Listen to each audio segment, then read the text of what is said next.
इसका press conference करने का उद्देश्य स्पष्ट था। यह है कि आज हमारा महाधरना का कार्यक्रम था, जो पिछले 3 महीने से जनता के बीच जन संवाद, जन समर्थन और जन आशीर्वाद यात्रा के तहत पूरे शहर में चल रहा था। लाखों लोगों से हम लोग शहर की समस्याओं पर रूबरू हो रहे थे। 13 सूत्री मांग उससे निकल करके आया था कि जिला प्रशासन, राज्य सरकार और पुलिस प्रशासन, नगर निगम प्रशासन से कि 13 सवाल जनता के बीच से निकाले गए थे, जिसे 13 सूत्री मांग के रूप में जिलाधिकारी को हम लोगों ने अपनी मांग रखी थी। उस आलोक में कई एक दिन गुजरे, हफ्ते गुजरे, उसमें कोई सुधार, बदलाव या किसी तरह का आश्वासन नहीं मिला संगठन को या आम जनता को किसी भी माध्यम से। तो हम लोगों ने तय किया कि 30 मार्च 2022 को महाधरना की तैयारी संगठन और भिन्न भिन्न मंच मोर्चा के साथ मिलकर के जनता की आवाज़ उठाएंगे, जिसमें से हमारे शहर के प्रबुद्ध एडवोकेट हमारे सुनील कुमार जी, जो बीपीएल पार्टी के अध्यक्ष हैं, उनका भी सहयोग निरंतर मिलता रहा।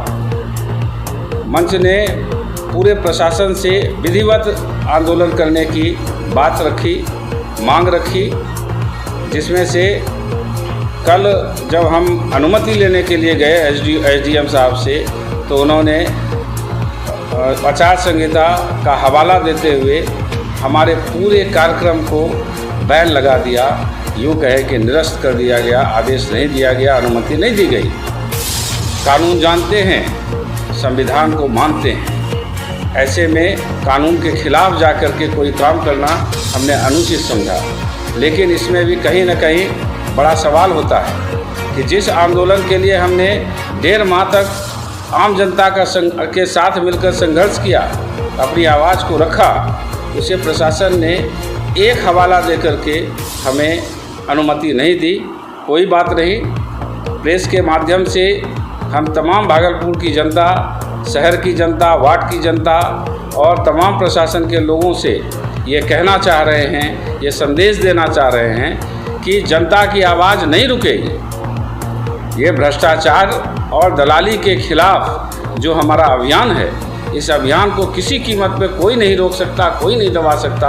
आचार संहिता 7 तारीख तक लगा हुआ है, 7 मार्च तक, 7 अप्रैल तक। लेकिन 8 अप्रैल से विधिवत संघर्ष मंच अपील भी करेगा, आंदोलन भी करेगा और सरकारी अमलों से, सरकारी अफसरों से, सरकारी मुलाजिमों से जनता के सवाल पर आंदोलन भी करेगा।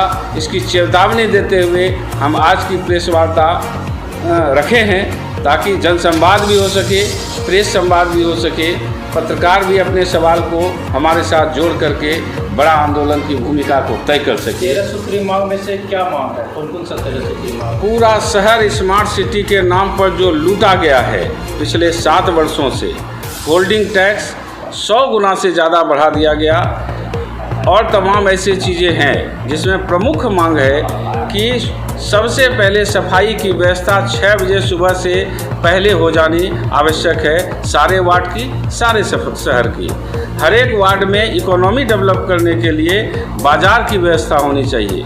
हर एक वार्ड में स्वास्थ्य केंद्र होना चाहिए। साथ ही साथ 100 यूनिट बिजली फ्री होना चाहिए और पुराने बिजली जितने भी हैं बकाया, जो कि लोगों को थोपा गया जा रहा है, पिछले 30 वर्षों से ये झमेला आ रहा है। आम लोग त्रस्त है, बेचैन है, डरा हुआ है कि कब रात उसकी बिजली काट दी जाएगी। इसको लेकर के पुराने मसले को समाप्त करके नया बिजली का कनेक्शन देना चाहिए और 100 यूनिट फ्री करना चाहिए, ताकि आम लोग जो है वो अर्थव्यवस्था के बोझ से जो इतना बर्बाद हो रहा है, परेशान हो रहा है, उनको कम से कम 100 वाट मिलेगा तो वो काम करेगा, वो अर्थव्यवस्था थोड़ी उसकी ठीक ठाक रहेगी। साथ ही साथ हमारा डिमांड है कि पुलिस प्रशासन शिकायत पेटी हर थाना में दे, ताकि शिकायतकर्ता पर कोई बोझ नहीं पड़े। नहीं तो उस पर पुलिस प्रशासन दबाव डालती है कि ये क्या शिकायत है, नहीं है, वो सब लोग जान रहे हैं। साथ ही साथ हर कोरोना काल से लेकर के अब तक मध्यम व्यापारी, छोटे व्यापारी, मजदूर, ये तमाम लोग परेशान हैं। कुछ लोगों का व्यापार ख़त्म हो गया, कुछ मजदूर के नाम पर, मजदूर के रूप में पलायन कर रहे हैं। ऐसे लोगों को 2 से 5 लाख तक का मुआवजा मिलना चाहिए।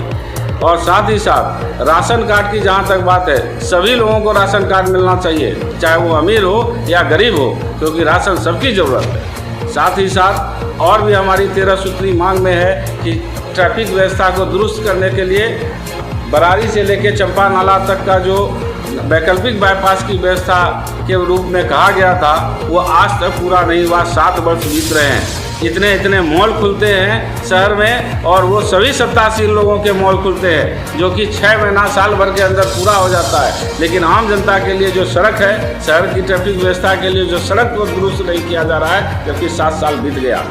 उसके बाद साथ ही साथ ये भी हमारा डिमांड है कि होल्डिंग टैक्स फ्री कर दो। होल्डिंग टैक्स की कोई ज़रूरत नहीं है, आम लोग परेशान है होल्डिंग टैक्स से। और इसके साथ हमारा राज्य सरकार से डिमांड है कि स्कूल की फीस वो जिला प्रशासन तय करे, स्मार्ट स्कूल बनाया जाए, ताकि हमारे गरीब बच्चे भी शिक्षा लेने जाएं और वो अनुभव करें कि शैक्षणिक माहौल हमारा सही है।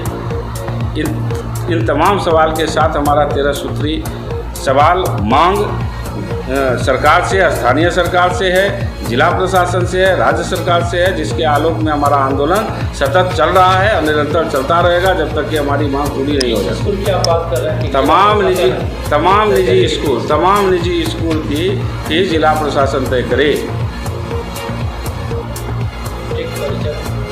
अजीत सिन्हा, संयोजक संघर्ष मंच। तो हर एक प्रयास जो कानून का राज स्थापित करने में लगा हो, भारतीय पार्टी लोकतांत्रिक हर एक प्रयास के साथ है। अजीत जी ऐसा प्रयास कर रहे हैं, हम लोग पूरे मन से इनके साथ हैं। उम्मीद करते हैं कि सफलता मिलेगी। धन्यवाद। मैं एडवोकेट सुनील कुमार, भारतीय पार्टी लोकतांत्रिक का राष्ट्रीय अध्यक्ष। धन्यवाद।